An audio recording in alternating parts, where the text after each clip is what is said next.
Assalamualaikum warahmatullahi wabarakatuh. Nama saya Riwanda Sofiarmita. Saya dari kelas 647AH07. NIM saya 64231762. Saya ingin membacakan rangkuman dari analisa laporan keuangan tugas manajemen keuangan pertemuan 4. Analisa laporan keuangan. Yang A. Pengertian analisa laporan keuangan adalah kegiatan menganalisa laporan keuangan yang lahir dari suatu konsep dan sistem akuntansi keuangan. B. Arti penting analisa rasio keuangan.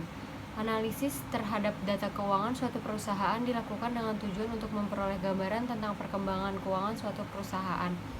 2. Analisis rasio keuangan merupakan dasar untuk menilai dan menganalisa prestasi operasi perusahaan.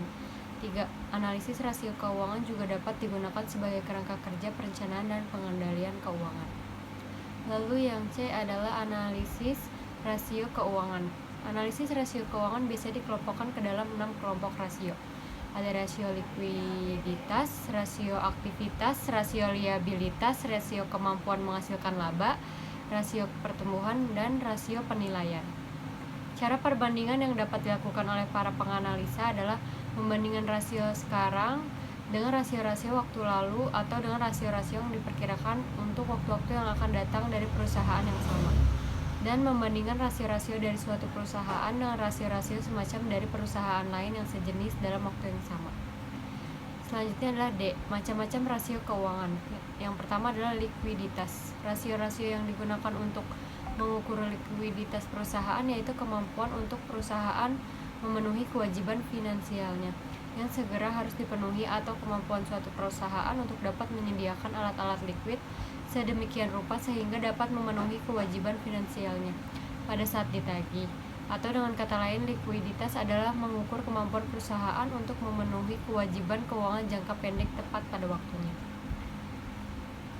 Pengukuran likuiditas perusahaan secara keseluruhan adalah ada A. Current ratio, yaitu kemampuan untuk membayar utang yang segera harus dipenuhi dengan aktiva lancar yang dimiliki.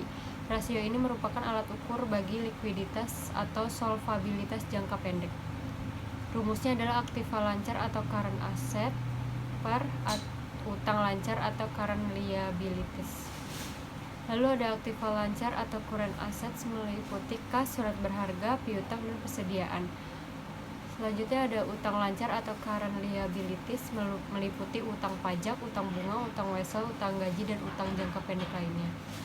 Menurut Bambang Rianto, suatu perusahaan harus mempertahankan nilai current ratio sebesar 3:1. Artinya setiap utang lancar sebesar Rp1 harus dijamin dengan aktiva lancar sebesar Rp3. Yang B ada cash ratio, yaitu kemampuan untuk membayar utang yang segera harus dipenuhi dengan kas yang tersedia dan efek yang dapat segera diuangkan. Rumusnya adalah kas tambah efek per utang lancar. Yang C adalah quick atau acid test ratio, yaitu kemampuan untuk membayar utang yang segera harus dipenuhi dengan aktiva lancar yang lebih liquid. Rasio ini mengukur solvabilitas jangka pendek tetapi tidak memperhitungkan persediaan karena persediaan merupakan aktiva lancar yang kurang liquid. Rumusnya adalah kas plus efek plus piutang per utang lancar. Yang kedua ada solvabilitas, kemampuan dari suatu perusahaan untuk memenuhi segala kewajiban finansialnya pada saat perusahaan dilikuidasi atau dibubarkan, atau kemampuan suatu perusahaan untuk memenuhi segala kewajibannya baik kewajiban jangka pendek atau kewajiban jangka panjang. 4 kemungkinan yang dialami oleh perusahaan adalah perusahaan yang liquid tetapi insolvable, perusahaan yang liquid dan solvable, perusahaan yang solvable tapi liquid, perusahaan yang insolvable dan illiquid. Perhitungan solvabilitas ada debt to asset ratio atau debt to equity ratio. Keterangannya modal sendiri sama dengan jumlah aktiva dikurang jumlah utang. Yang ketiga ada rentabilitas atau kemampuan suatu perusahaan untuk menghasilkan laba selama periode tertentu. Cara penilaian rentabilitas adalah rentabilitas ekonomi dan rentabilitas modal sendiri dan rentabilitas usaha. Terima kasih.